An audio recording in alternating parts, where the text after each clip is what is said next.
पहला है हमारा अभिक। अभिक का विलोम क्या होता है? अनभिक होता है। तो अभिक का आपको मतलब भी पता होना चाहिए। तो अभिक का मतलब होता है जानकारी रखने वाला।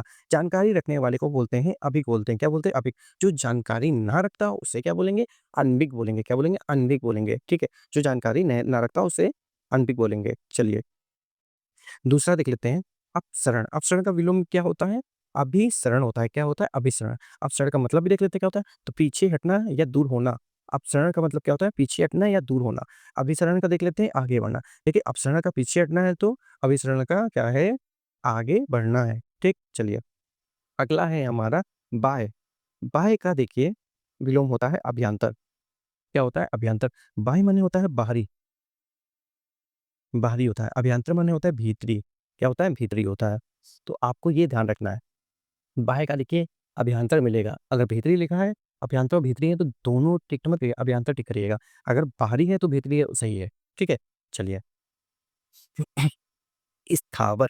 स्थावर का विलोम होता है जंगम।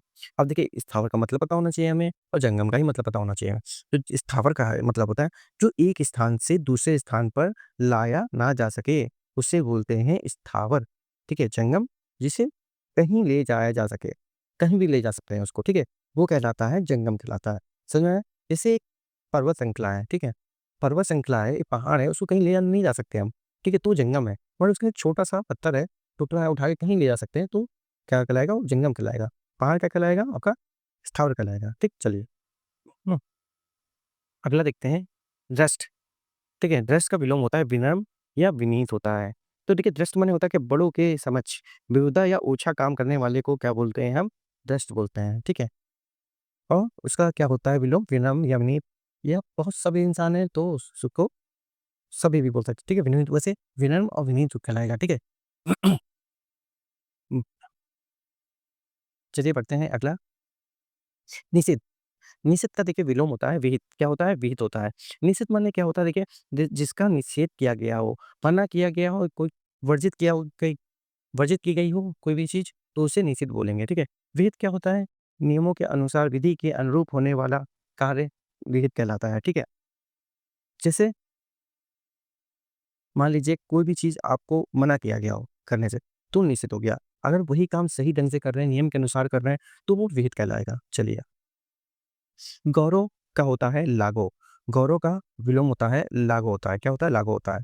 तो गौरव देखिए गुरुत्वता का भाव होता है, मतलब बड़े का भाव होता है। ठीक है? लागो माने लघुत्वता का भाव होता है, छोटेपन का भाव होता है इसमें। ठीक है?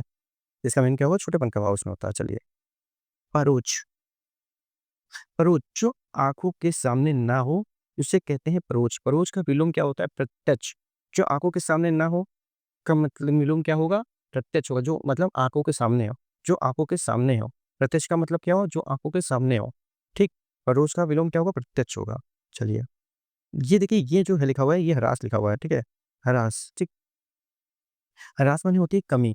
ठीक है? ह्रास का जो विलोम हो गया, उसे विलोम क्या होता है? वृद्धि होती है। क्या होती है? वृद्धि। ठीक है? ह्रास माने कमी होती है, वृद्धि माने बढ़ोतरी होती है। चलिए, मुखर। मुखर का विलोम होता है मौन।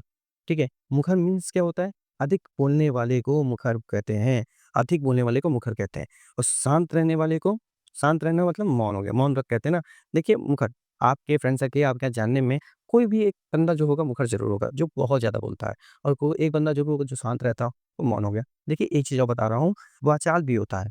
ठीक है? वाचाल भी होता है, मगर वाचाल जहाँ होगा ना, तो वहाँ पे क्या होगा आप टिक करिएगा, वाचाल को मूक होता है। ना कि मौन करिएगा, वाचाल कीजिएगा। अगर वाचाल है तो मुँह करेंगे, मुँह है तो वाचाल करेंगे, मगर मुखर दिया हुआ है तो आप मौन टिक करेंगे। ठीक है? जैसा क्वेश्चन वैसा आंसर। चलिए, उपार्जित। उपार्जित का अभी मैं आगे बताऊँगा। ठीक है? वाचाल का मुँह बताऊँगा आगे चल के। ठीक है? उपार्जित। उपार्जित का विलोम होता है अनुपार्जित होता है। उपार्जित का मतलब कमाया हुआ। ठीक है? उपार्जित का मतलब क्या होता है? कमाया हुआ। अनुपार्जित और ना कमाया हुआ को क्या कहते हैं? अनुपार्जित कहते हैं। ठीक है? समष्टि। समष्टि का देखिए विलोम क्या होता है?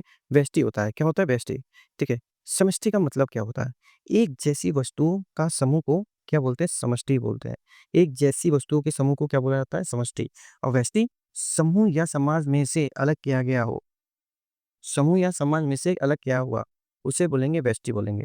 ठीक है? चलिए, अब देखिए निंद्य। निंद का क्या होता है विलोम? स्तुति होता है या श्लाघ्य होता है? निंद का देखिए जिसकी निंदा की गई हो, की जाती है, जिसकी निंदा की जाती हो, उसे निंद्य बोलते हैं, ठीक है? इसका विलोम देखिए स्तुति, स्तुति का मतलब क्या होता है स्तुति करने योग्य कोई व्यक्ति है, तो स्तुत्य है, प्रशंसनीय है, तो क्या है? स्तुत्य है, श्लाघ्य, प्रशंसा के योग्य है, ठीक है? श्लाघ्य माने होता है प्रशंसा के योग्य, तो निंद का अगर आपको दिखा स्तुत्य, श्लाघ्य दिख रहा है, तो आप इसमें से टिक करेंगे, ठीक है? चलिए। तिरस्कार, तिरस्कार का विलोम होता है पुरस्कार या सत्कार होता है। ज़्यादातर आपको ऑप्शन में सत्कार दिखेगा, तो तिरस्कार का आप क्या टिक करेंगे? सत्कार करेंगे। तिरस्कार माने होता है अपमान करना।